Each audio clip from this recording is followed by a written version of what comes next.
Menteri Energi dan Sumber Daya Mineral Ignatius Jonan menyatakan sejumlah penyelesaian lanjutan akuisisi 51% saham PT Freeport hampir rampung. Bahkan Jonan menyebut bahwa tidak ada kendala dalam hal administrasi dan keuangan. Selain izin lingkungan yang sedang dalam proses, Jonan menyebut pekerjaan rumah yang masih perlu dilakukan adalah izin antitrust negara tujuan ekspor PT Freeport. Ya kita coba selesaikan secepat-cepatnya. Jadi ini kan tinggal urusan mengenai lingkungan hidup. Tadi sudah ada penjelasan dari Bu Menteri LHK.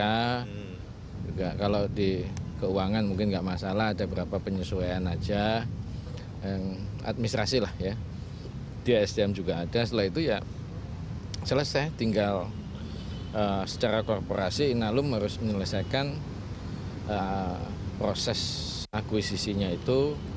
Yang paling besar ya pembayaran dan izin-izin konsen lah ya dari negara-negara yang dimana PT Freeport Indonesia melakukan ekspor itu aturan tentang antitrust. Jadi itu harus beres dulu. Ya itu harus beres gitu. Kalau itu selesai ya udah dibayar, IUPK-nya terbit final.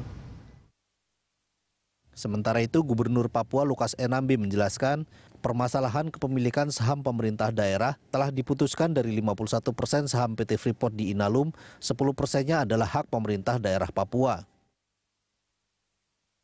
Ini membahas tentang divestasi saham Freeport Indonesia.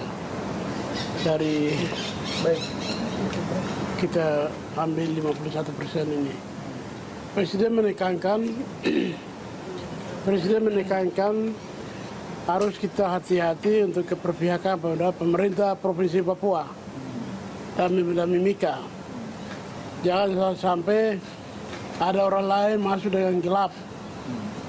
Itu jelas. Dan demikian kami sudah bangga, pikiran kita kemarin Presiden tidak perhatikan. Ternyata memang beliau sungguh-sungguh memihak kepada kepemilikan 10% saham itu. Seperti diketahui, pembagian saham di PT Freeport Indonesia nantinya akan menggunakan skema dua pihak. 48,8% saham dimiliki oleh Freeport McMoran dan 51,2% saham dimiliki Inalum. Dari jumlah saham mayoritas milik Inalum itu, 26,2% akan dimiliki langsung oleh Inalum dan 25%-nya dimiliki oleh PT Indokoper Investama atau PTII yang merupakan perusahaan milik Inalum hasil akuisisi saham Freeport dari pihak entitas bisnis Bakri Group. PTII merupakan hasil joint venture antara Inalum dan Pemda Papua. Inalum menguasai 60% saham PTII, sementara itu Pemda Papua melalui BUMD akan memiliki 10% saham PT FI, secara keseluruhannya lewat 40% kepemilikannya di PTII. Kendati demikian, Pemda BUMD Papua tidak gratis memiliki 10% saham PT FI tersebut.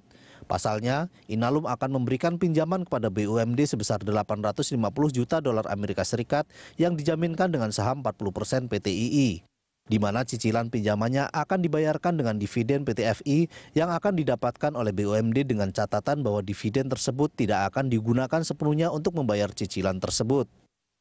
Adapun kepemilikan saham BUMD Papua, 70%-nya dikuasai pemerintah daerah Kabupaten Mimika. Sisanya 30% dikuasai pemerintah Provinsi Papua. Tim Liputan, Berita 1, Jakarta.